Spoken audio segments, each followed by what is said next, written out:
All right, we are recording. Okay, everyone all set? Are you good? Jack, can you get her? Okay, yeah, we're ready to go.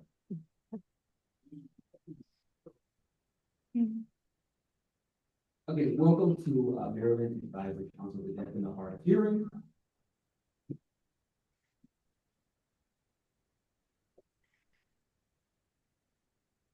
Am I standing in a good place for everyone to see me well? Want to make sure I'm visible here. All right. Righty vibes. Okay, let's get started. So first to go, welcome again. We're going to start with an activity. Let me introduce myself first. I'm Tania. This is my name sign. So I guess guys, you see a card on your tables. Okay, that card we will be doing our group activity. So we would notate your favorite quote. I'm going to give you a few minutes to do that. Write that down on the cards. And then when you're ready, let me know. Make eye contact with me. As they say, pencils down, hands up. I know you're ready to go on. After you thought about it, let me know. It could be something personal or it could be something quote that carries you through everyday life. But the goal here is to write down some quote.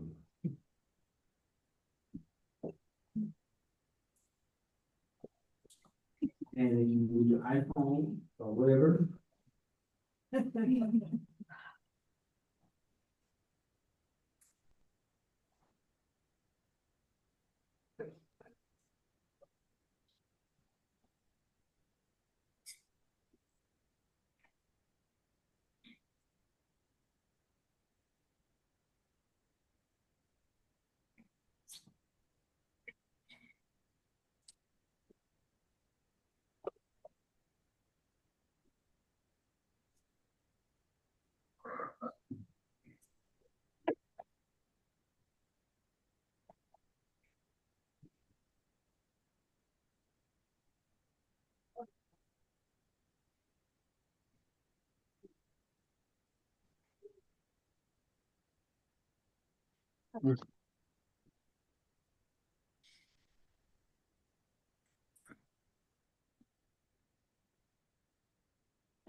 If they don't look at age. Eddie that time we had said hello.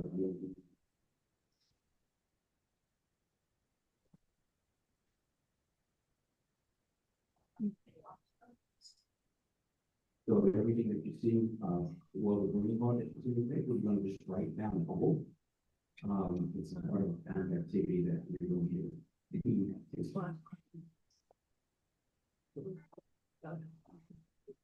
Yes, one.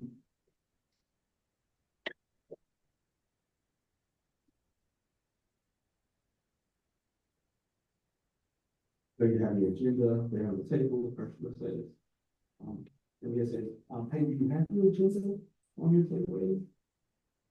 He does. To me, that's is everybody ready? Okay, is everybody ready on this side? Looks like some people are still ready to put on board. Okay.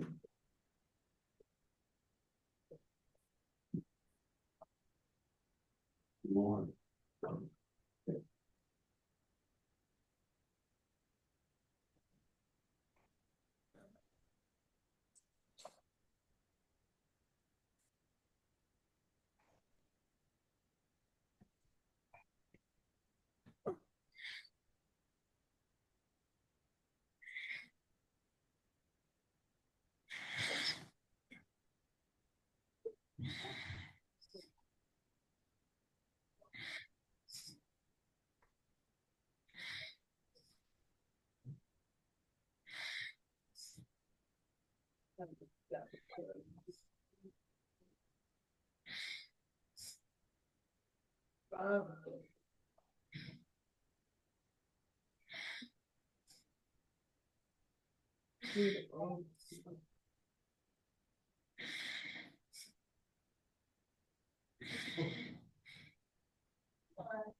Yeah, I'll talk to you. Okay.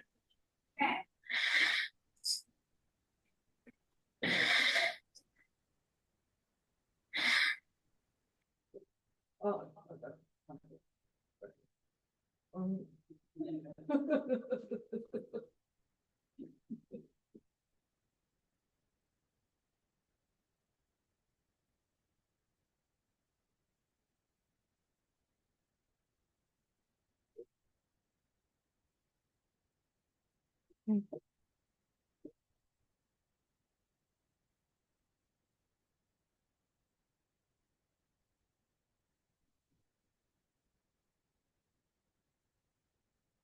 Okay, everyone ready?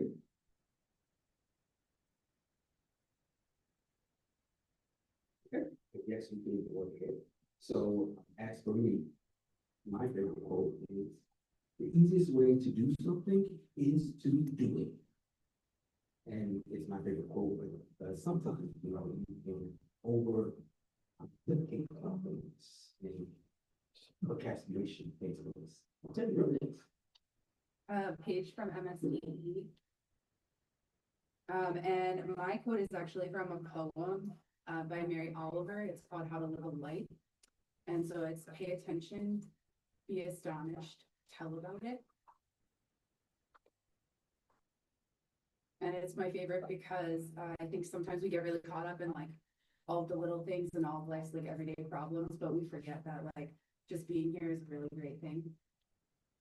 And I like it so much I have a tattoo of it. So just putting that out there.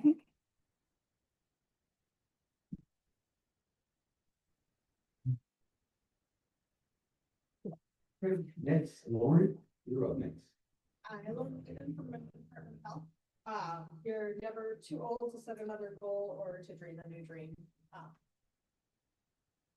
Good reminder to keep continually moving the goalpost and plan ahead.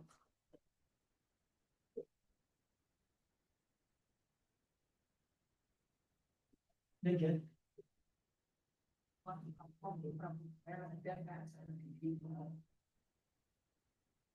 And my quote, or anyone who knows me in our program, is that mindset is everything. So if you ever felt negative thoughts, just know that you can choose positive thoughts.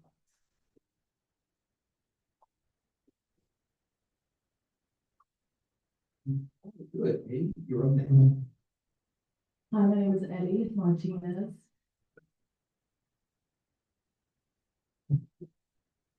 I represent the deafblind community here today, and my favorite quote is related to the disability community, so all of us here today. It says, "Nothing about us without us." And that means that every day, people with disabilities, we fight for our rights, for each other's rights to gain access, to live equitably, and not to face discrimination. So that's my favorite quote, "Nothing about us without us." Thank you so much, Eddie, that's very good. Okay, and next, John.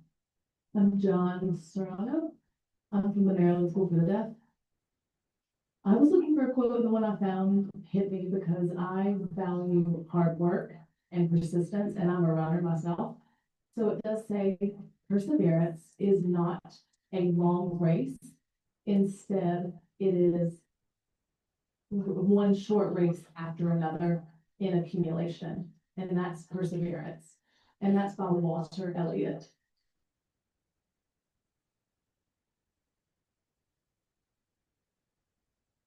Okay, Ursula, you're next. Sure.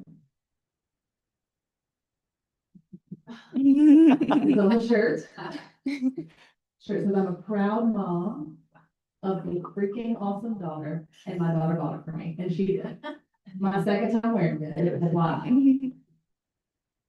But I also wrote down a quote, and it says, "To teach is to learn." And that's by Dr. Lauren Sims. I love that quote.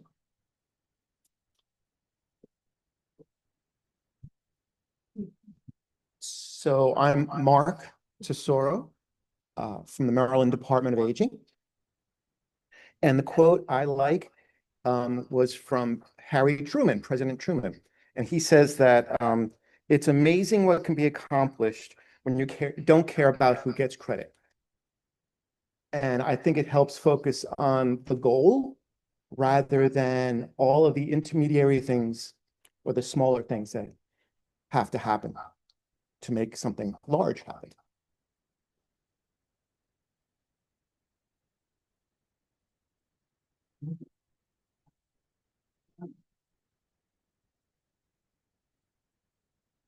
Quote is little by little, day by day.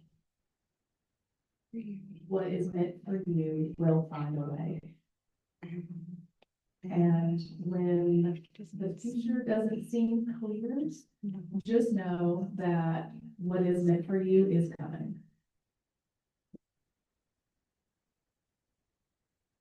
Okay, excellent. Mark, I'm turning it over to you.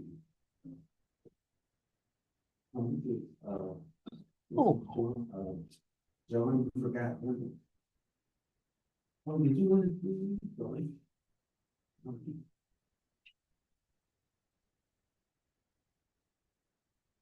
Kathleen, you're up next.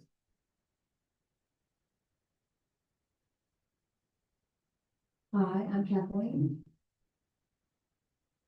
My quote I used for more than 30 years because I work in higher education. I worked with many college students, and a lot of people were confused about what do I do with my life. I heard that often, so I developed this quote. And I don't remember where I got it from. Like I said, it's been 30 years, but the quote says, life does not come with instructions. We're born without a book. There's no instructions of how to live a life. We're born with maybe parents, siblings, but the instructions we don't get, and that's impossible to expect that. So life does not come with instructions, which means my college students, when I told them that, felt, okay, this is a little bit better. I can figure this out for myself. There's no pass fail in life. Life is just full of a journey. So that's why I pulled that quote today. Thank you. Okay, good. And what about people who are joining us in the community? Do you guys have a quote you'd like to give us? You don't have to if you don't want to, but so you're welcome to. Oh, Yes, we have one over here. Hi, I'm Danny Watson, with the Baltimore Police Department. My quote is action is the foundational key to all success. So, and that just reminds me that when things are hard and I feel sad, that instead of being sad, just take the first step and do something.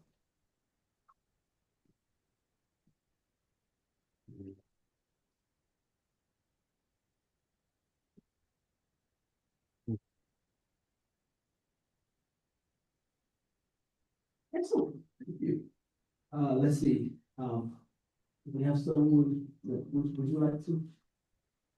Ryan? Yes. Hi, how are you? This is Ryan. Thank you for joining us.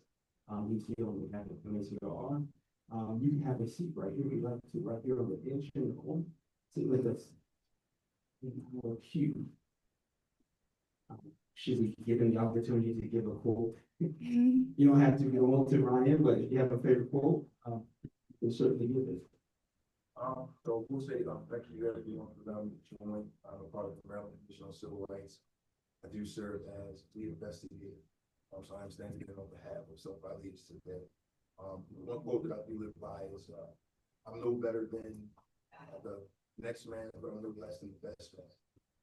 So that's something that I love to live by, treat everyone with respect, expect the same in return. So I'm just thankful to be here, to learn and be a part of this experience. Excellent. Well, thank you so much, Ryan. Thank you for joining us. Mark, now look forward to fishing. oops, am I in the way? Oops, thank you.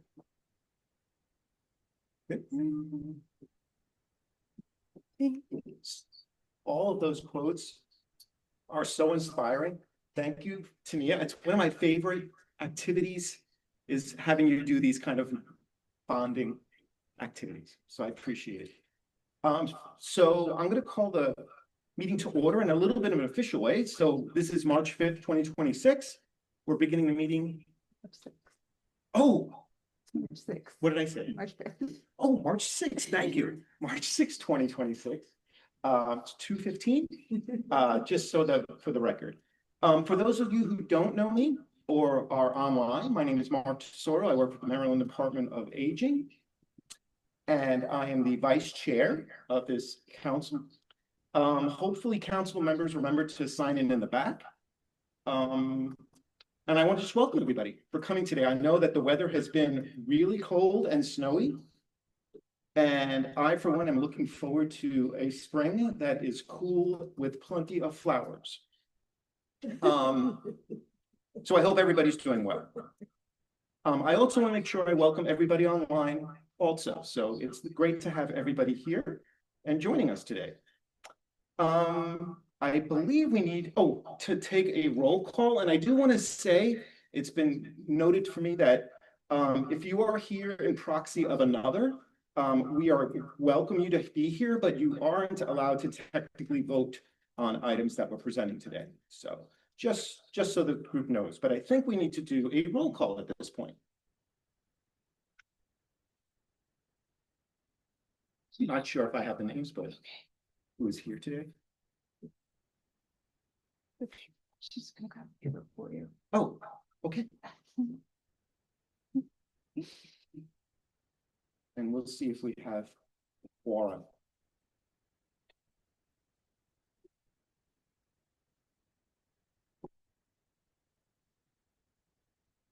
So, Paige Brad, I'm just going to read through the list just for the record. Paige Bradford, Lauren Whiteman, Yolanda Dockery, Tony Bridges, Cleveland Horton. Thank you, sir. Kristen Patterson.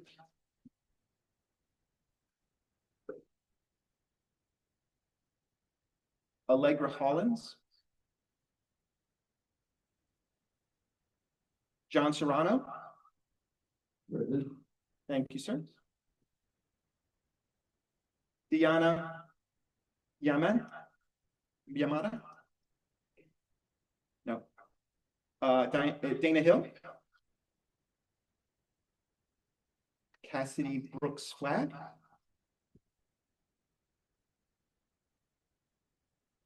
Edwin Martinez. Present. Thank you, sir. Daniel Koo, Dr. Koo.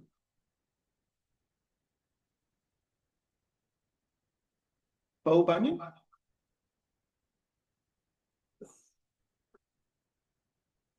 Maya Williams.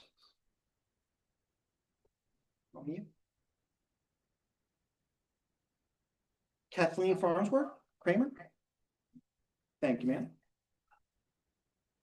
Norma Moran. Okay. Mark Tesoro, I am here. Ursula DeBerry. Here. She is here. I saw her, right? Tania, she did a great exercise with us. Here. And Clement. Excellent. So I don't believe we've hit a quorum, but we're going to continue through our meeting and go through the projects and the presentations we have. We have a number of wonderful presentations today. So at this point, I think if I'm currently familiar, we're going to go through the minutes real quick, if that's okay, to approve the minutes. Or you want to do later? Well, do you have a form? Oh, are we allowed to do the minutes? I guess we can't do the minutes until we have a quorum. So maybe we'll do that. We'll send a question out maybe online and then have them come back with the quorum for the minutes. Yes, we certainly can follow the email. Gotcha. So let's hold off on approving the minutes until we do it later. Okay. I guess at this point we do report from the chair or council members or no? Chair. Okay, my chair report or the presentation? Okay, we'll do my chair report real quick. Because it's fairly quick. So let me see what I am here for my chair report.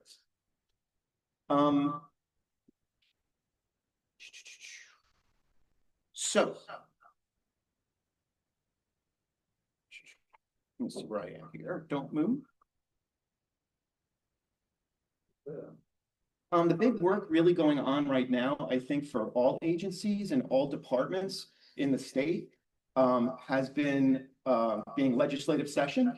And I'm not going to speak to Ursula's office, but I will speak to legislative session as a whole. Is that because Ursula will provide the legislative update for her office, but I just wanted to make sure that if you were unfamiliar with the process, we are probably halfway done with a 90-day session that occurs throughout the year. So it's 90 days, it's 3 months, ending in April, and it's pretty much a sprint to the finish line. There are literally 1,000 bills which are presented in Annapolis, which means it's a ton of work for folks that are submitting bills. So Ursula and her team have been busy doing those kinds of things. At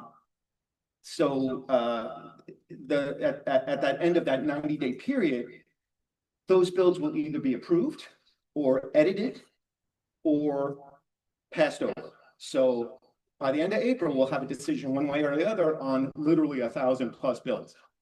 So that being said, there's a lot going on, and one of the things. So I'll let Ursula report about what's going on legislatively in her office, but I will say that Ursula and I have been having really productive discussions with the Maryland Association of the Deaf regarding 7 identified goals that they have.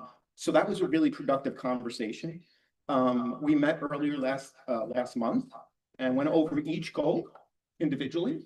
Some of the goals were in process already. Some of the goals were going to take more time and more complicated. And some were kind of really more easily accomplished. So one of the goals was to ensure language and communication access. And that was one of their major goals. And one of the strategies or suggestions was that our office at the Department of Aging have some training on making sure that our teams at our area agencies on aging and our Maryland access points throughout the state are aware of communication tools and respect for communication preferences. So our office is all over that, and happily we'll do that training with the assistance of Ursula and her team, as well as the Maryland Association for the Deaf, to do that kind of training. So that, I think, is a really good step in the right direction, and making sure that we are working to make sure that we have access to those services and are very familiar how we can help all populations with communications. The only thing that's an issue, obviously, and everybody here probably knows that, is that the cost of these things tends to be a challenge, especially this time of year. So I'm hoping that there's experts in the room, or some of the folks that are our partners can help provide that training for our office. That would be great, because like most state agencies, we are all working together to try to eliminate a $1.5 billion deficit. And there are really no extra funds to do anything beyond really operating costs at this point. So training, while it's available, it's virtual, and hopefully it's something that we can do very, very low cost. But we're happy to do that throughout the state of Maryland, so that'd be great. We also had a good discussion about financial limitations and about agency that different agencies are currently facing. And the challenges of trying to implement activities, and some of that discussion was about budget, but line item budgets, and I have ideas about that, and Ursula and I are going to partner with her team to try to make that more of a reality, to see how we can try to get funds for communication efforts. I'm just going to finish up by saying I have one personal request, and that's regarding the role of chair for this council. So it's an understatement to say that I sincerely enjoy working with Ursula and all of her team, but I have challenges being the interim chair, and I need help. So I honestly don't have additional capacity, and it's really not that heavy a lift. It's just that we're literally working down one person to help us. So we're working at a disadvantage. So Ursula and her team have been really good and worked really hard to help me understand the challenges that face the deaf and the deaf-blind and the hard of hearing community. But I have really very limited experience in those areas. So this council is made up of extremely talented people and accomplished people, and who have been successful in driving change in their own lives and within their own communities. So I ask, or we're asking you, but I'm asking you, please consider the profound impact you will have by expanding your role on this council, by working with Ursula and her team and myself to help bring the changes that are needed for the deaf and hard of hearing in Maryland. So I implore members of this council to please reach out to Ursula or myself to share that if you're interested in increasing your participation in this council. All right, that is the end of my report. And if you have any questions, I'm happy to answer any. Otherwise, I'm going to pass it over to Ursula. Going once, going twice. Thank you.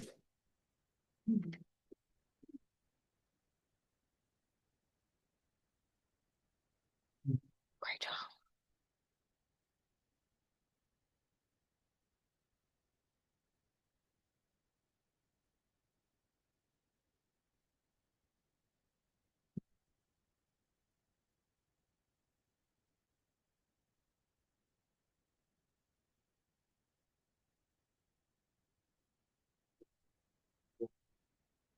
Patient man, I don't know, we all said these are first.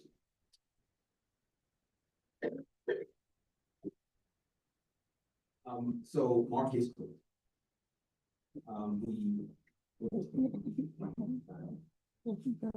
Standing in the wrong place. Can you see? Okay.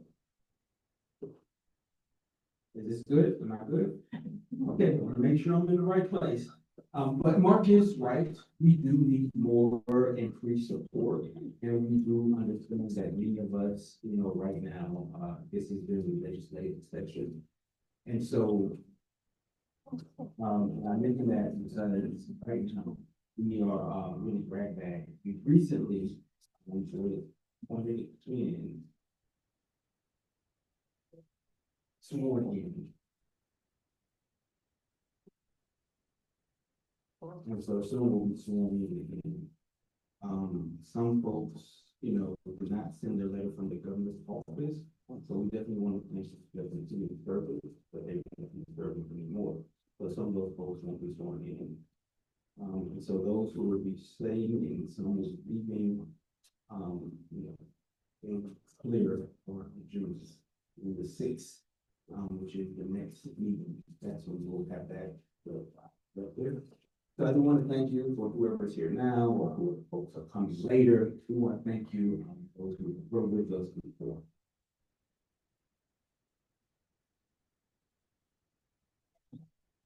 So our team has sent you all a couple of things that I want to highlight right now by email.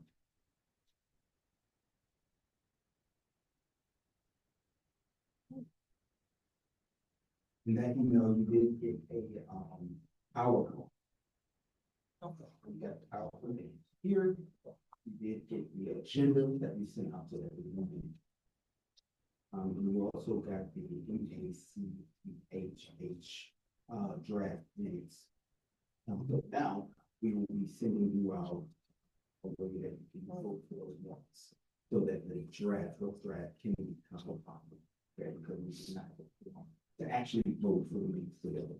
We also sent you 3 different things as well, presenters, and also it includes a newsletter. You got that newsletter in the email as well. And so our report from our office And again, the reason is because we have the presenters today, so we can get that into the newsletter for you. Short and sweet about the legislative session and what we have been doing. So that's what will be there before we turn it over to focus on these three presenters. First, Ursula Ferry, and Jim.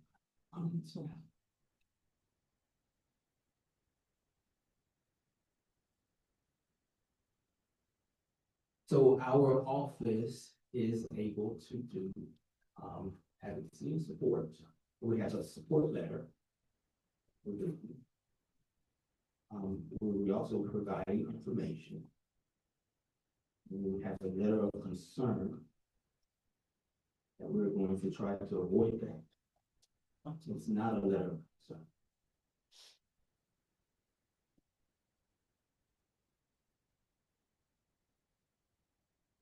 And so we're looking over monitoring and really watching that bill very closely. And we've already testified. We brought up a letter of support for the four following things. SB 0645. The State Board of Sign Language Interpreters for membership and licensure. Also, the Senate Bill SB 0339, Maryland School for the Deaf. So John Serrano, we have him here as a member. We are reducing. So we have so we do support that bill. So these are all of them that support. The next one is SBO 529, open caption. It's going from 8-4. SBO 268, restricted house.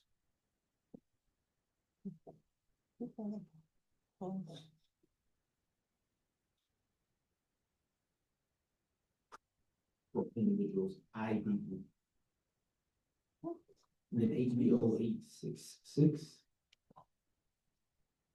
Deaf and hard of hearing management. ODHS.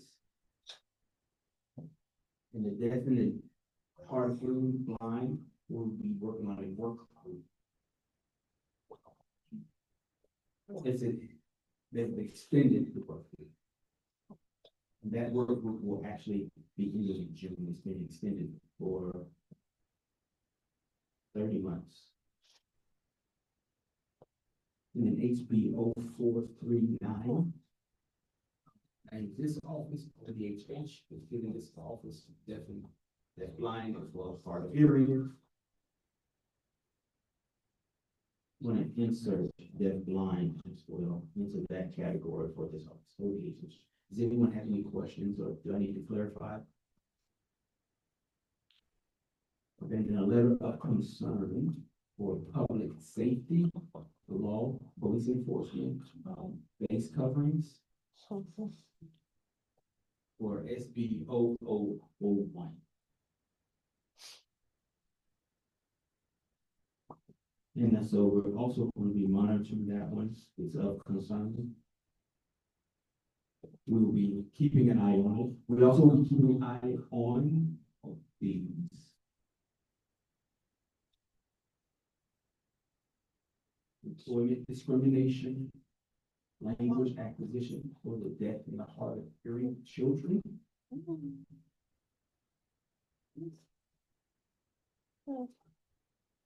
Injunction interlock. Professional accountability disorders. Disclosures. Professional accountability disclosures. Liability. The newsletter. This printed. Oh, we know. I'm sorry. It's okay. It's okay. Exploitation.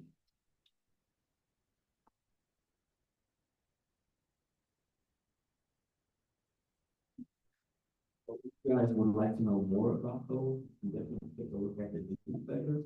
Which is the board, 9 pages long. You can see right here, this, as many pictures in it as well. And just for you, it's so beautiful.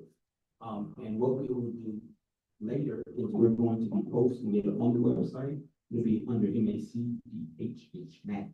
And that's where it will live, so that presenters, they don't have enough time to complete their presentations. And this report is from June the 9th to March 6th. That's what's included in the newsletter. So it's small, but it's mighty.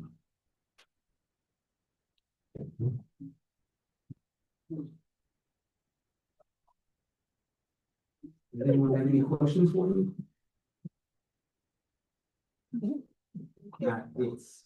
We are small, but mighty. Get it right, Turner. Okay, one. Hello again, I'm John. This is not a question, it's just a comment that I want to recognize the office for the great newsletter that you did produce. I really enjoyed reading it. It's very informative, it's very in-depth, and I want to see more like that. Keep it up, it's great work. Well, thank you so much, John. And I borrowed the idea from you. Well, No, I was into it, it's great. so he's on the board of the school, and so, you know, we didn't want to wait, we wanted to really take advantage of it, so we wanted to make a newsletter for the board. Yeah, the idea of them. That's why we have our new. Does anyone have any questions? Okay.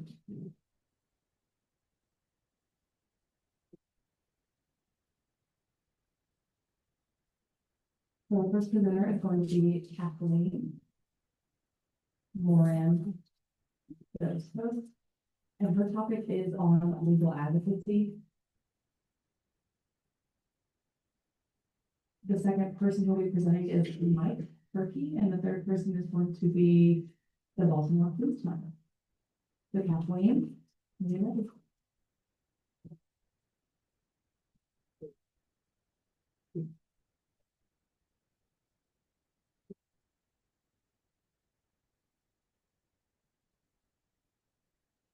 Make sure the interpreters can see me, everyone's set up. The eyes ready, awesome. These are my slides, and again, I want to bring your attention to the background. It is a black background with yellow lettering to make sure I accommodate my close vision. The color contrast is important for that, so that's why the color is like this, just for educational purpose. Again, my name is Kathleen. Hello. The middle is Moran, and the last name is Dostos. Oh, hi. It's not a hyphenated name, it's a first, middle, last. I have 3 names. That is my legal name. Name. Well, And this is my sign name. It's the first letter of my name, which is K. mine. And it's on my mouth, the very corner of my mouth, and upward motion, because I'm always smiling and laughing a lot. And that's on my hands, actually like this. I'm loud, and so please excuse me. I can't hear my own voice that well, so if I laugh loud, just excuse me. Wow. What I look like, I'm a short woman, white, with glasses. I have brown, wavy hair. With some light blonde streaks in there, some highlights. I'm wearing I'm wearing a black sweater that's long with a red top underneath it and black pants and black boots as well. I'm still wearing the winter boots. Doesn't matter if there's no snow. I'm wearing my winter boots, keeps me warm. number 2. And on slide 2. Go ahead forward.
After everything closes and there's 1 inch of snow.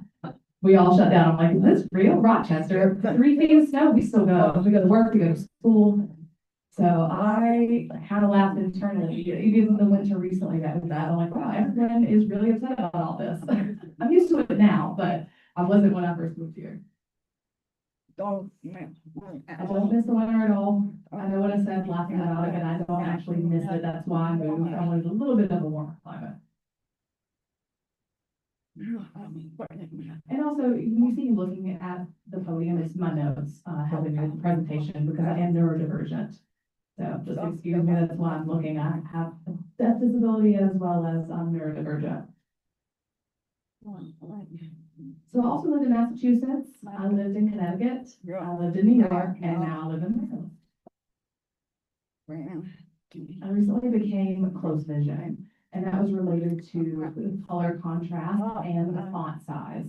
So I need 18-inch font at least, so that's why this is big on the screen for everyone. Okay, well. My education, I have a bachelor's degree in social work, and that was from RIT, again, the Rochester Institute of Technology in New York. And that's my hometown as well. That's where I got my bachelor's degree. I also have a master's degree in student development for higher education, and that was from CCSU. That's the Central Connecticut State University. Got my master's degree there in higher education. And I'm currently taking classes, training and workshop in the legal field.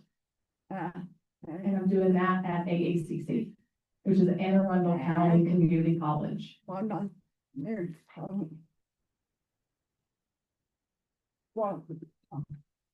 goal is to become a legal advocate for deaf, blind, and deaf and hard of hearing people. I don't want to be a lawyer. That's not my goal. Legal advocate is the goal, and I will explain that later in my slides.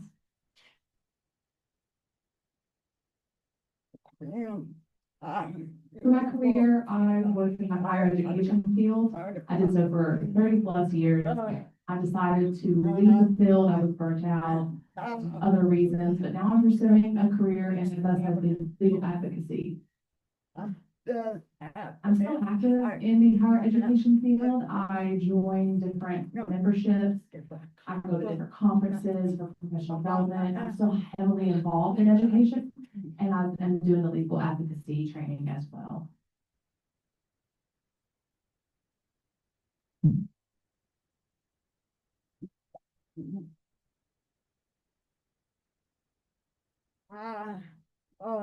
So how do I get involved in the legal field? I'll go into that. So again, I'm a lifelong passion person of the legal field since I was 11. And you're like, 11 years old, that's pretty young. Why would you be passionate about the legal field? Because for me in Rochester, New York, you had a city school that was self-contained classrooms for deaf and hard of hearing children. And that self-contained classroom, that city school wanted to shut down. And so I was asked to speak up to the New York State Board of Education about that. And I said, okay, fine, I'm small. I walked up, I had to stand up on the chair to be able to speak up for myself. Again, back then I didn't know sign language, so I was voicing for myself in English. And so I talked to the New York State Department of Education. I said, please don't close the school, all these things. And after that, at 11 years old, I thought, wow, people got up, they cheered for me. I mean, back then, I guess they weren't actually signing ASL, they were clapping for me. But I was printed in the newspaper, there was a photo of me, even like I said, standing on the chair, printed in the newspaper for Rochester. But that was kind of my moment of fame, and that led me to my continuing passion in advocacy work for deaf, blind, and hard of hearing people, and just general people with disabilities as well. When I was in high school, I had to self-advocate to get a note taker for myself. Back then, I didn't know sign language again, so I wasn't using an interpreter, but I had to self-advocate to have a note taker provided for me. Because that was in the 1980s, understand? That was before the ADA was studied at all. ADA was passed in 1990, so in the 1980s, I was having to self-advocate for access.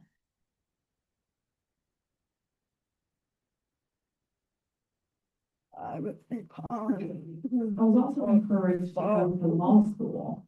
I was always fighting and advocating, and I had to put that idea on hold. I focused on getting a social work degree, I focused on getting my master's degree, and then now I realized, yeah, legal field is something I want. Again, I don't want to be a lawyer, but yes, people in my life were right. I'm always an advocate, I'm always fighting for justice, that's where I should be. In the past, I have experienced disability and employment discrimination. That's been an ongoing issue that I've dealt with. And then dealing with burnout, having to fight for my rights, fighting for accommodation. I wasn't able to disclose much, I have to keep things confidential here, but it was something that led me to want to become a legal advocate because I have already had that personal experience. You know, not only experience, but I have the skill as well, and that's why I'm still going through this today. Thank you. Legal issues for deaf, blind, and hard of hearing people. Here's a list of them here.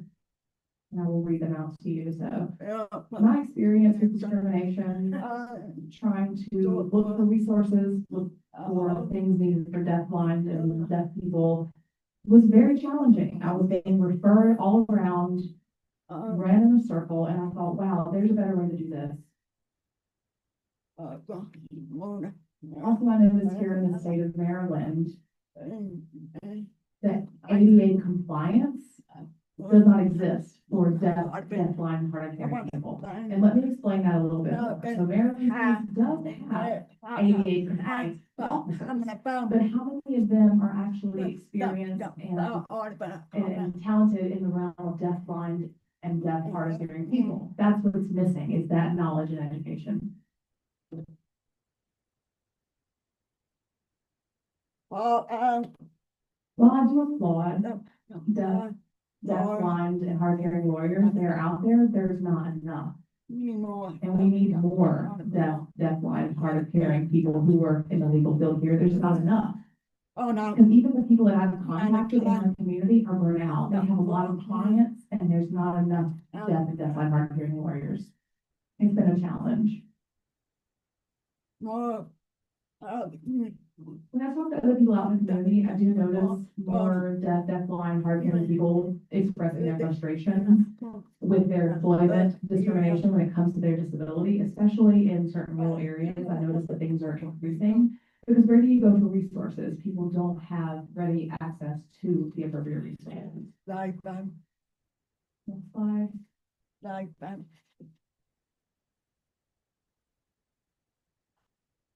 want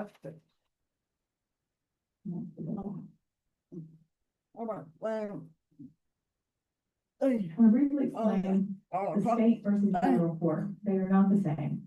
They're both vastly different, to which shocked me at first. I didn't realize. So I want to go into that briefly here. Slide 6.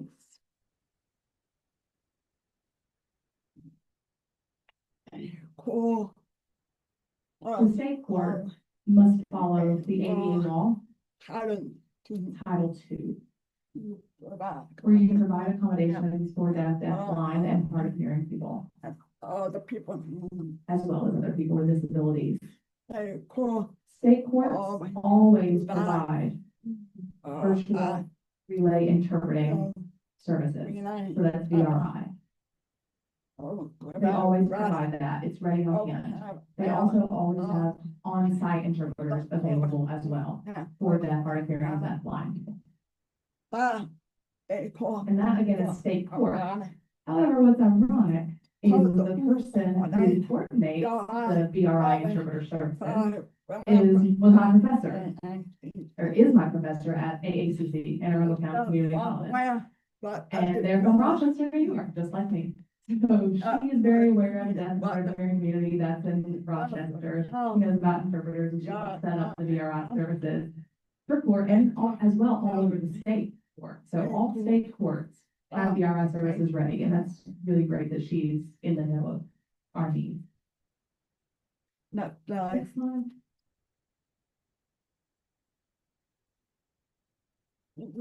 federal The court, federal court is different. federal court. Two federal courts. We have Baltimore City, Not not county, not county, city, Baltimore City, as well as Greenbelt.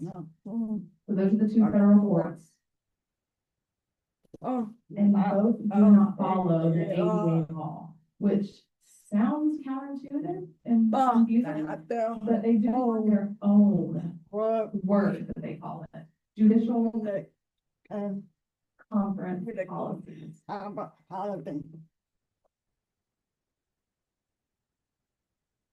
Oh. That's their own policies they follow. They're not following the ADA law as the state courts do.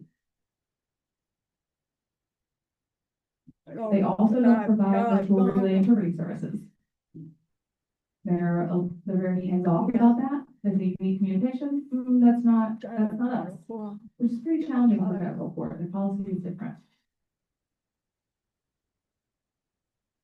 So federal court does provide interpreters.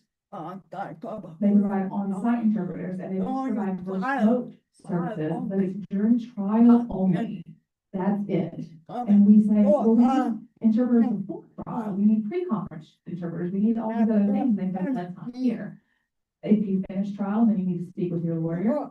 You don't get an interpreter that way. And that's the issue. Before the trial and after the trial, they're not providing an interpreter. And that's where I plan to ask for help, how we can advocate for interpreter services being provided for federal court before and after a trial. And I'll explain more about that soon. Okay, If a person needs accommodations through federal court for trial specifically, you must contact your ADA coordinator or the access coordinator, which they do have in the court system. Can we go to something?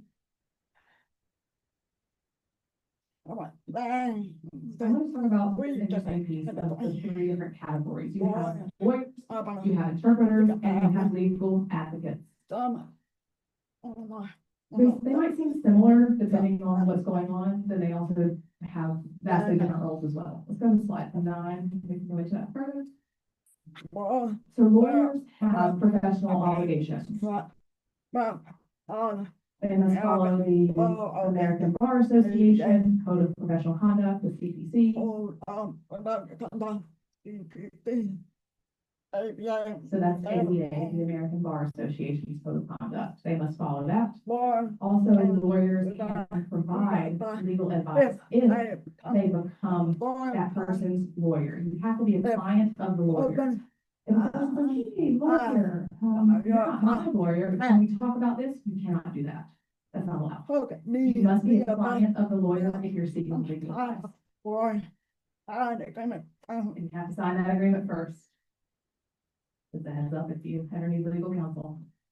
Lawyers are also responsible for drafting legal documents, legal forms, things like that. And lawyers are also involved in negotiations. They're also very strictly bound to follow attorney-client confidentiality. It's very common. Next slide.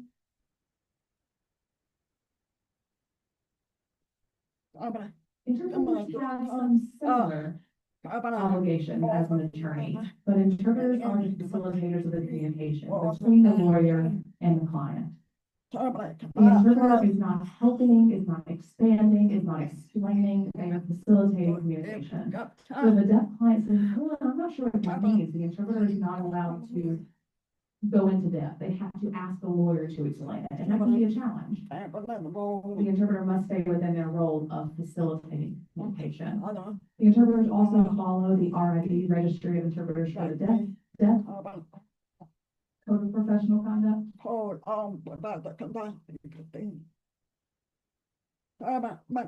Interpreters must stay neutral. You can't advocate for the lawyer, you can't advocate for the prosecutor, the defendant, you have to stay neutral in the situation. Interpreters also cannot provide legal advice or opinions to any deaf, blind, or hard of hearing person. That's not their role. Interpreters can't represent a client either. Interpreters can't provide, again, as I said, expansions or, hey, I learned this, here's the extra information. They're the facilitators of communication. They have to also follow confidentiality between the interpreter and the client, and anyone else involved in that communication. Legal advocates, it's different, it's very different from a lawyer. For legal, of course, we have to follow a code of professional conduct.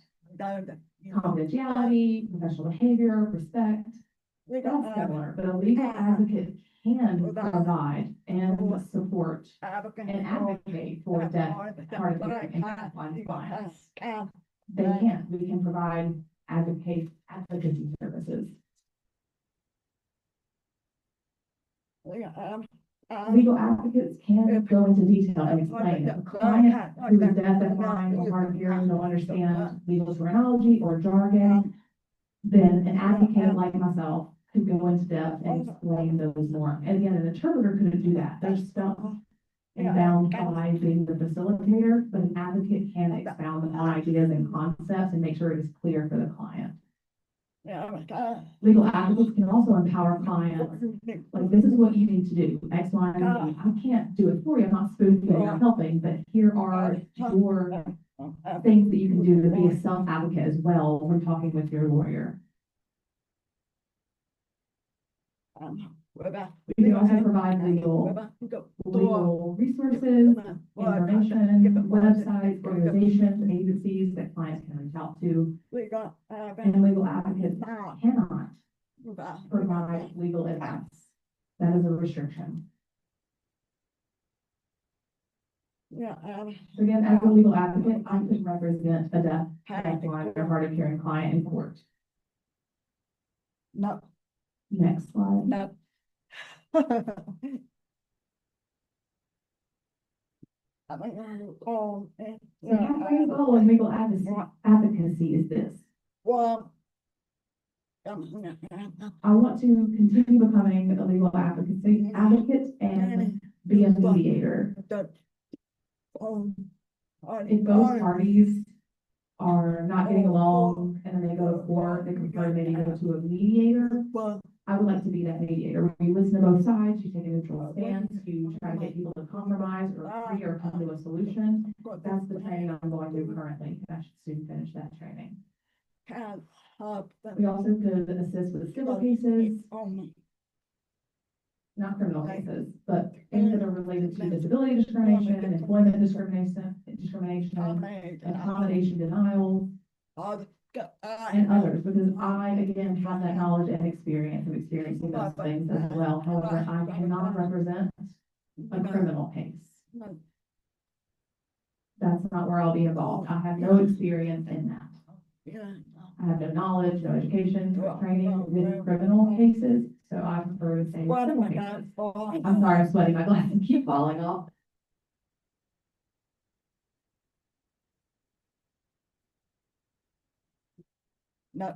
So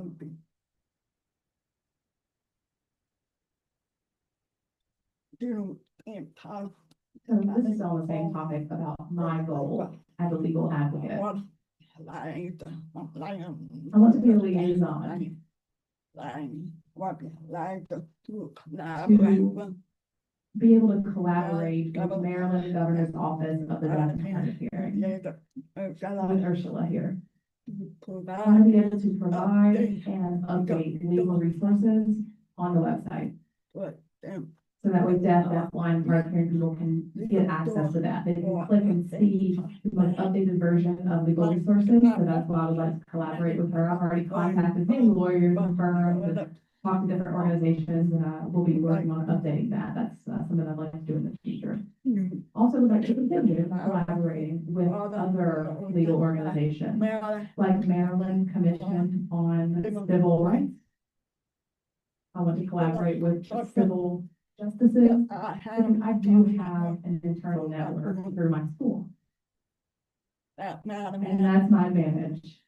I'm kind of not. I have like an internal network with different Oh, agencies. me, I say, oh, hey, I met you from this agency, and I'm so-and-so from that agency, which is really cool to have inside connections and contacts. That's beneficial. Not, Excellent. and Papa. I think, oh, So same topic, Kathleen's goal, legal advocacy, number 3.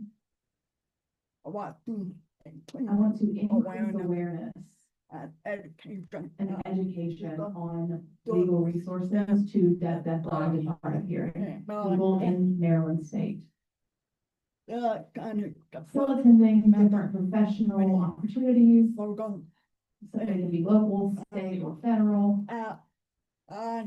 In fact, I will be going to the Disability disability Law law symposium, and and that's at the end of March. It's going to be hosted by the National Federation of. They have the. They have deaf and hard of hearing people on their committee, so I have already signed up to attend that conference. The symposium again is at the end of March, and hopefully bring more information to you all. No, Next one.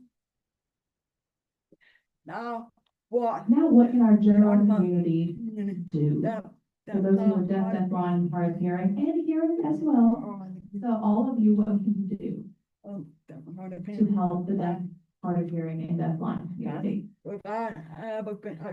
just explained earlier about advocacy. We need your support.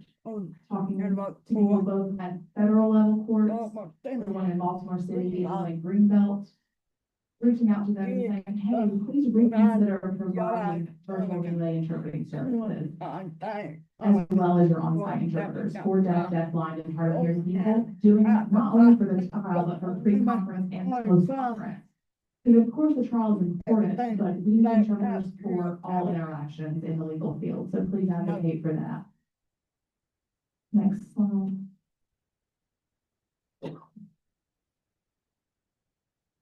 And Papa, what you can do. Same topic about what you can do. If you know. So if you know of anyone in a different legal organization or a legal firm who is experienced working with deaf, blind, and hard of hearing people, please share those people and those firms and organizations with me, because we want to be able to update the website on the ODHH resources. So let me know if you have any of those contacts. No. Last slide. Thank you. Thank you, thank you, thank you. Bang. A big thank you with a smile. What can? Any questions from the audience? If not, you can, yes, thank you. Thank you. Thank you for listening to me. I appreciate it. Well, I'm sweating.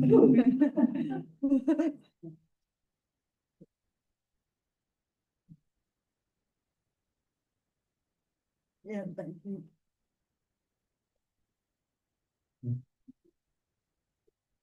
Okay, so if, anything comes up. Let's see what we got, folks, anyway.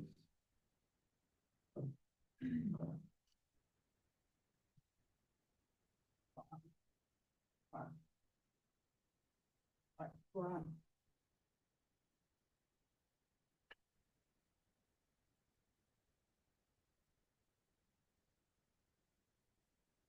Everyone ready?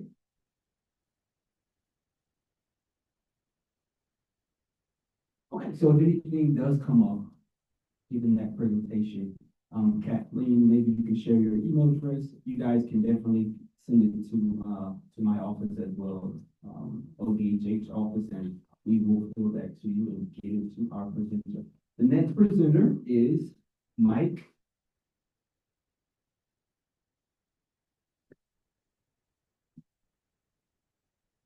I think he's on virtual. Virtually. We'll be talking about independent living in ALA. It's really independent living. There's no PowerPoint. It's just presenting it. Well, good afternoon, everyone. Can you hear me okay?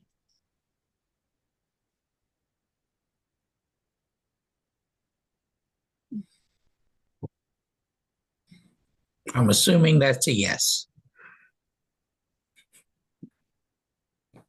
Okay.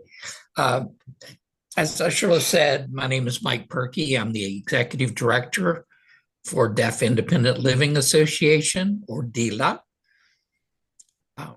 We are currently located in Salisbury, Maryland, but we began operations 44 years ago in Frederick. DILA was set up to serve folks that are deaf, deafblind, or hard of hearing, who also have disabilities, typically developmental or IDD, but we get the full range of individuals that come to us. Most of our individuals are referred to us from Maryland School for the Deaf. And we work very closely with their transition department to find suitable candidates who both want to live in the community and are able to live in the community. DILA is a very different nonprofit than a lot of organizations, excuse me, in that we firmly believe, as in the name, that it's independent living. And that looks different for every individual that we serve. Our youngest individual right now is 22. Our oldest is 84. So he's been with us 30 something years and is living life to its fullest. I can guarantee you that. During the first part of the meeting, the attendees were asked about their favorite quotes. And since I wasn't there and didn't have a piece of paper in front of me, I thought about mine while that activity was going on. And mine is like a simple one. It's a life like yours.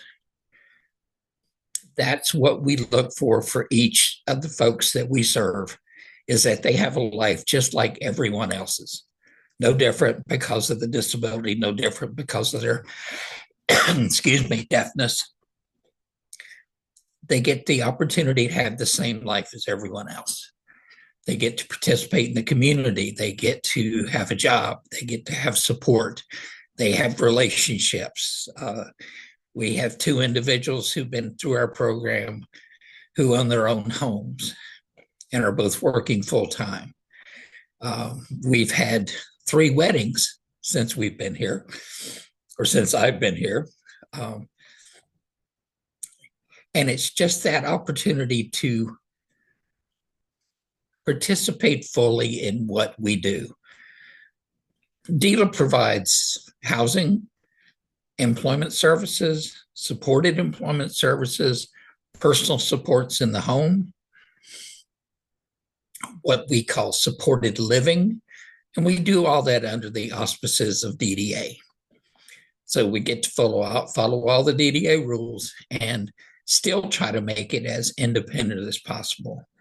Our individuals control their own money. They control what they want to eat. They control when they want to eat, where they go. And as we've explained to parents so many times, which is very hard for some folks to understand, we provide choices. We don't force anyone to do anything. We don't say you have to go to this activity. We provide a variety of options of things to do. And that individual gets to pick it.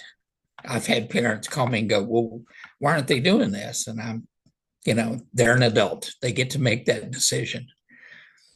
That is a challenge in not only this field, but in other disability fields that I've worked in, is having expectations. And the same as you would for any non-disabled child. What do you want to see this individual accomplish? What do you want to see them do in their life? And then we will give them that opportunity to provide those things and live that life just like everyone else's. The exciting news, and I can tell you from having been back here for the last 10 years, is that many times we would meet with families at the school. And the first thing they would say is Salisbury is so far away. It's 3 hours. I know, I've driven it a lot. So beginning this summer, we will be opening 2 group homes in the Frederick area. That's been my long-range goal ever since I started visiting the school back in 2016 again. The question was always, when are you going to open in Frederick again? So it's now 2026. We were planning on it in 2019, but this thing called COVID came. So that kind of put us off the goal mark, if you will. But I'm very excited about that opportunity. We already have an office in Frederick. We're already providing personal supports and employment services in Frederick.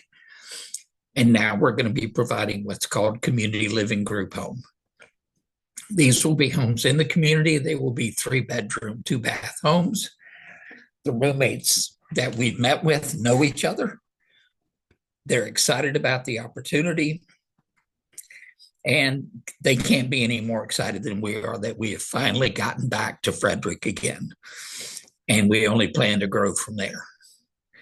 So stay tuned for more information as we get closer. We're in the process of searching out suitable places to live that are in the community and are safe. That's our 2 priorities. So if anyone has any questions, you can email me. All you have to do is go to DELA.org and all the contact information is there. And we look forward to continuing on in this with your help. And I appreciate the Governor's Office for Deaf and Hard of Hearing for now, until the name change, for allowing us to come on and share this exciting news. And with that, I would be happy to take questions.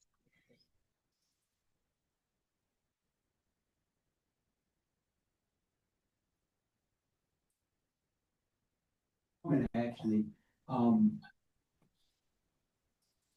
I would like to come around so that you can see me. Is that okay with everyone? I'd like to come around so that you can see me directly.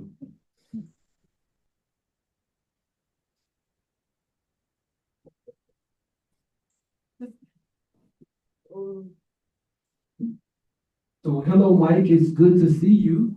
You as well, John. Wanted to give you a comment. Thank you so much.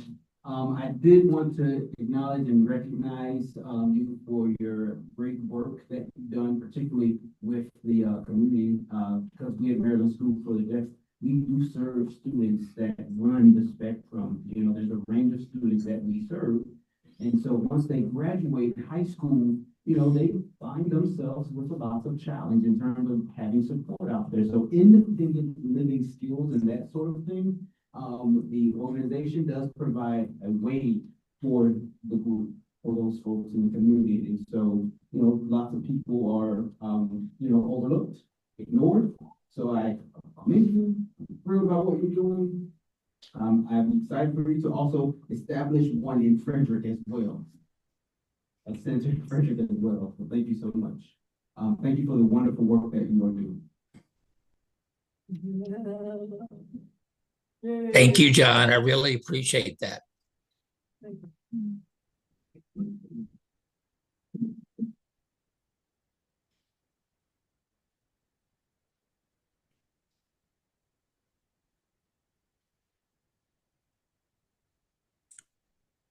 Well, seeing no more questions, thank you all again for the opportunity.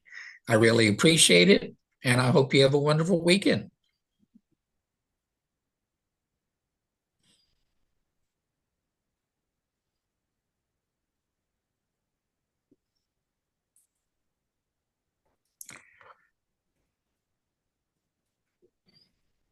Okay, so our last presenter is Danny Dina from the Community Partners Unit, Baltimore. Is it Baltimore? The Baltimore Police Department. Diamond is thinking something here, getting me together. Okay, but both of them will come up and be our last presenters. The floor is yours.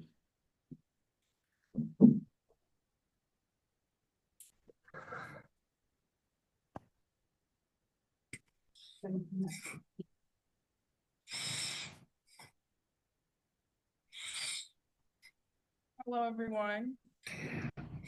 My name is Danny Lawson, and I have my coworker Deanna Bracken here with me. Just want to start off by saying thank you for having us in your space and allowing us to present. You can go to the just for background, again, I'm Danny Lawson. I'm one of the new 2 special liaisons. I graduated from the University of Virginia. I'm actually originally from Cleveland, Ohio. I have my bachelor's in sociology, and I'm currently pursuing my JD at the University of Maryland Law School. Previously, oh yeah, no, you're good. Thank you. Thank you. Previously, before this role, I was working at the University of Virginia Police Department doing similar work. So generally, just bridging the relationship between various populations. Hi, everyone. My name is Deanna Bracken. Before Baltimore Police Department, I was working for the last 5 years in refugee resettlement. I went to school in Virginia at Roanoke College. I majored in sociology, minored in Spanish, with kind of some criminal justice thrown in there. And so ended up at the police department, working with different populations that we'll get into. Great. So part of our role as special liaisons is we're in a community partnership unit. It works with youth and community. And so we wanted to just list a lot of the folks and things that we do here.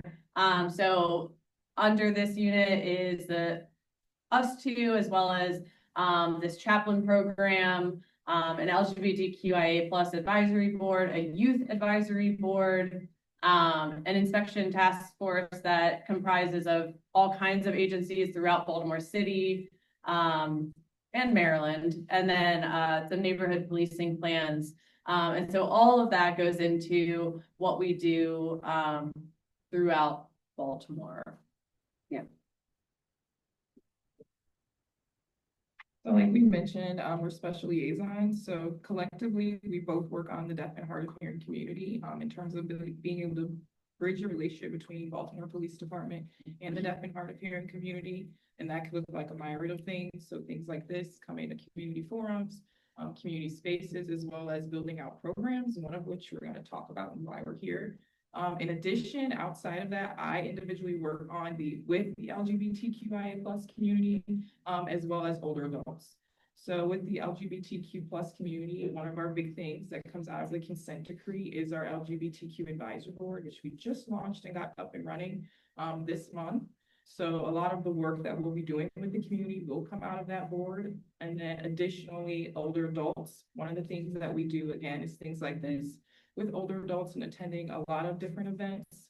One of the biggest things we do have, or one of the biggest services we offer within that population, is our senior ID bracelets. And so what that is if an older adult is lost, disoriented, happens to fall, and is unable to get up, and one of our officers is called to the scene, we give out these bracelets that have an identification number that's tied to a database. And so essentially when an officer responds, they see that person is down who may not have identification as to who they are or where they belong. They can look at that number, search it up in a database, and it'll pull up that person's name, address, as well as an emergency contact. So just another safety measure, another way to be accountable for our older adult residents. And then my populations that I work with are also deaf and hard of hearing populations, and then immigrant populations. And so something we're doing with these populations and this community is just trying to gather all kinds of resources and put it into one. So that way, when we go to events or meetings, we have information for folks who want to know what BPD is doing, how we're helping these communities, what our role is, and like how we differ, how BPD differs from federal law enforcement and things like this. And then with the neurodivergent population, that can include folks with autism, ADHD, Tourette syndrome. It's wide ranging. And so a couple initiatives that we're starting here are similar to the bracelets that Danny mentioned with older adults. However, it's a keychain. It's like a pop-it, so it's kind of like a fidget. And it also has a sequential number pertaining to it. And so if you decide to sign up, it's all completely voluntary. And if you're neurodivergent or a caregiver for someone who is neurodivergent, you can sign that person up. It goes into a secure database. So your contact information, your medical information, if you want to put that can be nonverbal, verbal, autistic, and things of that nature. And then also, of course, emergency contact information. And so, again, kind of like Danny was saying, if they elope, which means like wandering off, or they just need extra assistance from law enforcement. And specifically right now, it's just Baltimore City. If Baltimore City law enforcement officers find that person, they can help them on their way and know what the bracelets or the keychains are and know what to do about that, and how to respond appropriately to those populations. And why we're here today is to again talk about our advisor program sheet. We are not the architects of this, so definitely want to give credit to the Wisconsin Office of Deaf and Hard of Hearing, because this is our first contact that we made with them, and they also have this program. And so just want to give credit and who we spoke to in case anyone's interested in learning more. Yeah. And so again, this is the advisor sheet. I know we passed them around for everyone for reference. We did meet with Ushler and her team previously to kind of talk about this. So just coming in a bigger forum to again get feedback and things that maybe we need to consider before fully rolling this out. But essentially what this is just to mitigate risk. That's the best way to put it. Mitigate risk and anxiety around police interactions, whether it's a traffic stop, whether it's receiving a ticket or receiving assistance. What is the best way to make efficient communication, both for our officers and for the individual receiving assistance? And so it's really as simple as it is. It's a visor sheet, so it's something that you can keep in your car, or if you needed to, on your person. And so in the event of a traffic stop, let's say you're able to point. So normally officers would have to contact communications, and it becomes truly this arduous process to try to get an interpreter. And so if someone needs immediate help or immediate attention, what can we do to bridge that gap? And so that's what the visor sheet is. So again, it's pointing and it helps our officers be able to communicate and identify what an issue is or what the assistance or need is right then and there. And so we can kind of go through this. It's double-sided. It's also in Spanish and English, again, for our bilingual residents. And so you have pictures like license, different violations. So it could be traffic stop, it could be running a red light, it could be speeding, or if you actually need assistance, being able to point to say, hey, I'm lost, or I need gas or medical help or a hospital. So just to, again, mitigate anxiety and mitigate risk is kind of the point of this. And so if you look on the other side of the page, you'll also see we have the Maryland Governor's Office of Deaf and Hard of Hearing. And so just wanting to make sure, one, that is okay to put on there, but also making sure that we're receiving feedback and your input to make sure that this is represented well and wanting the feedback from the community that it's supposed to serve. Sure. And again, like Danny said, this is a visor sheet. So, yeah, yes.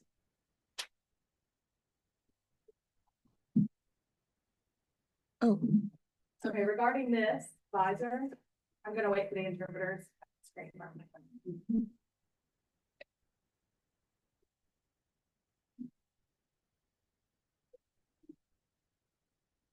All right, we're good. So interpreters are set.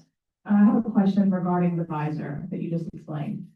So it's great, but I'm wondering, how do you give this out? You said that you have to sign something to get this, or is it open to anyone to print? Where do you get this? This will be open.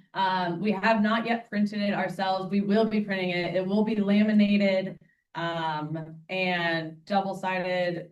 And so we have a print shop that we will be printing the visors for. We're hoping for 2,500, 1,500 at least, to start. And then, rather than on a piece of paper, it'll be on like a thicker card stock type paper, and then it'll be laminated. And then we are going to different events, tabling. We're hoping to maybe, if like partnering with you all and things like that, will give you a stack to then hand out at your events and stuff like that. So that way it's wide reaching. Okay, a follow-up question to that. Yes. So Kathleen speaking for those on Zoom. So again, I grew up in Rochester, New York. So Rochester already has this, which is great news, but it's in an envelope, a big yellow envelope inside, and then they put it in their driver's registration, license, whatever they want to carry, and the picture is there on the back. It shows, you can show police. So that way, Rochester actually requires that we do sign and show proof that we're deaf. I'm not sure if you're requiring that here to avoid abuse by hearing people. That is something that Rochester requires. So just kind of a warning for you. If that's something you're interested in. Rochester's very strict about that. You have to prove that you're deaf or hard of hearing or deaf blind. So, in order to get this. Again, like I said, to avoid disseminating it to the general public, especially hearing people who might use it or abuse it. So it kind of protects us as deaf, blind, hard of hearing people. So just kind of a heads up from experience. In fact, I still have my yellow envelope in my car right now, even though I'm here in Maryland. I'm not in Rochester, but I've been here for many years. I still have it. I pull it out if I need it. It's like, what is this? Well, hey, this is Rochester. It's got my stuff in it. But yeah, that's kind of an example for you, so kind of a heads up. But yeah, we have to sign to protect. And just to speak to that or comment on that commentary, we actually looked at an envelope, but we're rolling out, to Deanna's credit, some more neurodivergent programming, and one of those is a blue envelope. So we just wanted some level of distinction.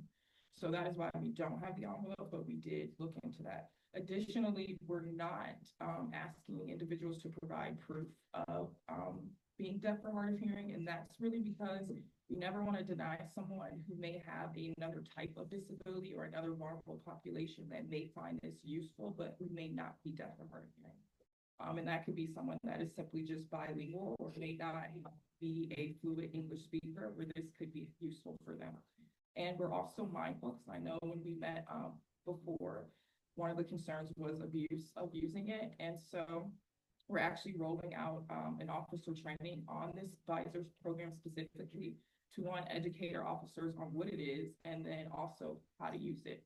And so, and then being able to recognize when someone is genuinely in need of it, and then when someone is simply abusing it. So thank you for that comment. It's something we were made aware of before, and that's something we're looking to eliminate, is the abuse through officer training.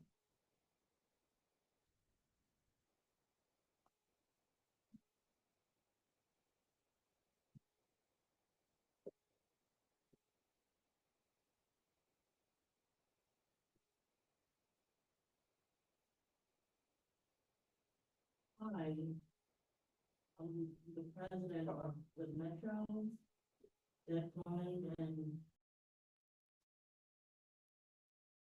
of this Maryland and Northern Virginia.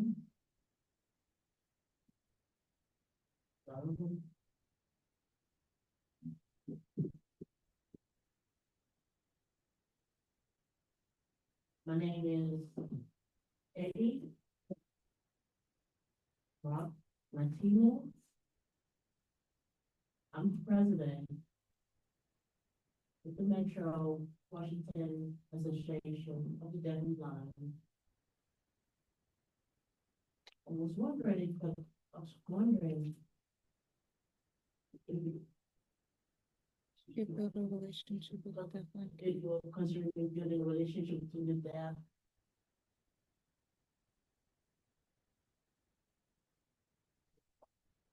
For your program, would you consider being in partnership with the Metro Washington Association for the Deaf and Blind? Would you be willing to partner with our organization? I will say yes, we would be willing. Right now, I will say because of capacity and just seeing how it goes, we're starting with Baltimore City first. And if that goes well and there is a large demand for it, we are definitely open to partnering and expanding because it is a useful resource. But I'd love to still get your contact once we leave here to be in connection to explore what that could look like. Sure, absolutely. Thank you. Appreciate it. Thank you. Thank you.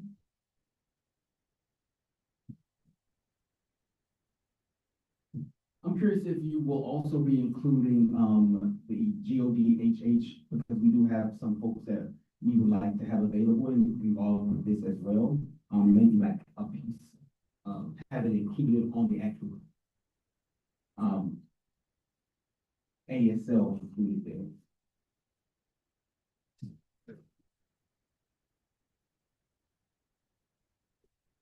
So adding ASL there so that people can click and they'll be able to understand it in ASL in the advisor itself.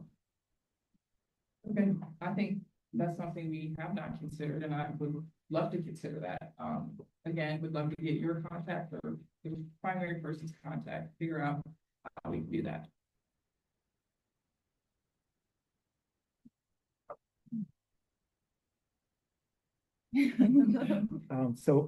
This is Mark Tesoro from the Maryland Department of Aging. I am so excited to hear about the special liaison program. It's awesome. I'm interested in the ID bracelets. So is that in partnership with like Silver Alerts, or are they electronic bracelets? And if they are electronic, are they waterproof? Because a lot of times people go into the shower, and so I was just kind of curious about. Thank you for that question. So they're not electronic. It's a basic silicone bracelet with a metal plate that has a number. And so really with the big thing. Not GPS. Yeah, it's not GPS, nothing. And so something you can wear in your shower, probably wouldn't, but if you were to, it'd be fine. We just recommend that people either wear it on their person. So either around a belt loop, around a purse strap, around a wrist, like a watch, things like that. The big thing with the bracelet is the database. And so the numbers are tied to a database because again, our officers are probably going to be the one responding to that. And so it's easier for them on the go to be able to access that database on their computers or their phones. And so it's for convenience of use. Is it tied to the Silver Alert whole system? Oh, no, it's not. Okay, was wondering. No, thank you for that.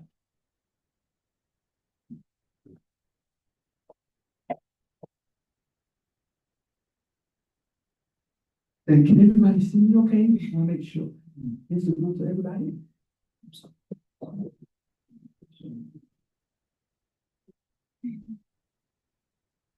Is this better? Can everybody see me better? Okay, so, this year, what we're doing is we're getting ready for our 25th year anniversary. And so what I'm wondering is if it's possible if we consider really changing our logo, look into that and maybe add in something where you can renaming it, including the deaf and blind, as well. So just ODHH, including the deaf and blind as well. So I'm wondering if that has come up and if you thought about that, as we are in the process of changing our logo, that's something that can be considered as you proceed. Yes, that is something we can consider. I actually think being here today, the beauty of being in community space and sharing a space is that we learned that. The deaf and hard of hearing, that was new for me. And so I would love to consider that and find a way to get that on the visor. So thank you for that.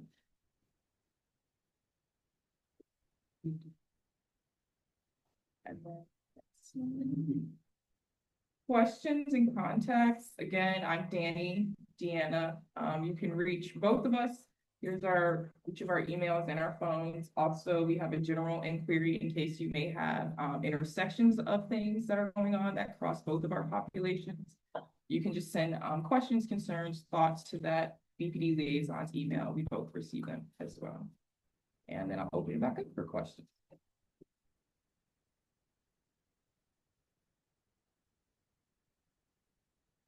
Diamond, are you going to send out the presentation? Yes. Okay. Okay, thank you all Thank again. you.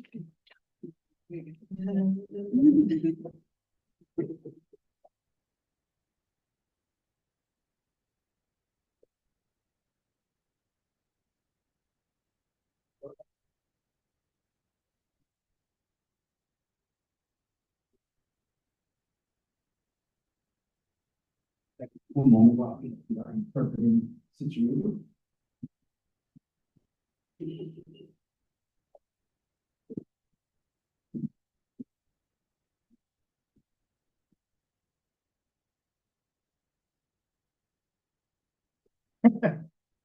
So this is Mark Tesoro again. I want to thank everybody for their presentations. Absolutely wonderful. I always learn so much from our guest speakers, so I really appreciate everybody coming out today. I'm going to get back to our agenda. I'm going to see if there's any new business to share in the council. I'm opening it up to the floor, the councilman.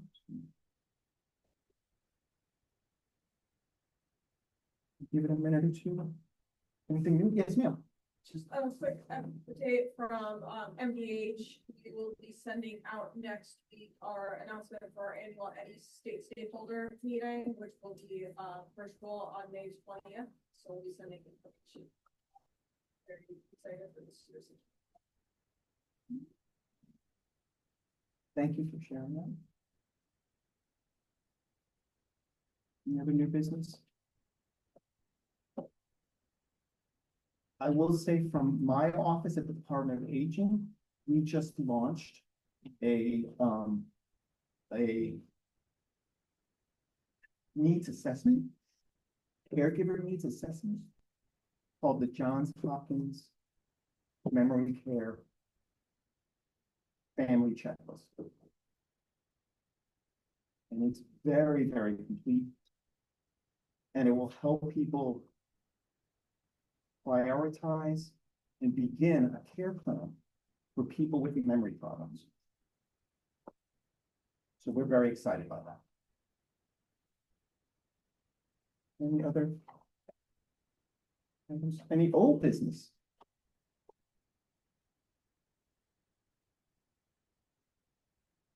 Give it a minute. Collect your thoughts. Yes, sir. Again, this is John Fernando from Maryland School for the Deaf. I do want to announce and really share just some information about our institution, Maryland School for the Deaf. We are we're talking about the Frederick campus. We will be hosting a professional or an open house for professionals, and that's anyone representing any organization, agency that works with deaf and hard of hearing individuals, and they want to learn more about our school. We welcome you to join us. We'll be presenting about our services, our programs. We will also be providing a tour. And again, it's open to anybody. So if you're interested in any state agency, please feel free to join us. And again, that's going to be on Wednesday, the 25th, March the 25th, between 9 a.m. to 11 a.m. Excellent, thank you. Anyone else? That's a perfect transition into any announcements from the group overall.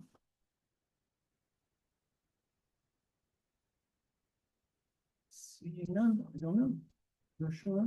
What do you think? Should we move forward to adjourning, or is there any other comments?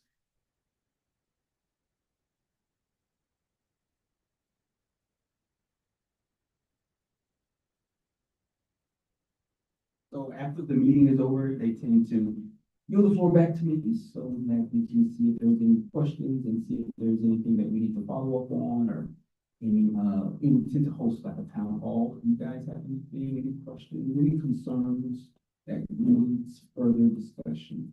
If not, then yes, we can adjourn the meeting. We'll say we adjourn the meeting. Thank you, everybody, for making it today. And safe travels home. Thank you for making it out to the meeting today. We'll see you next meeting.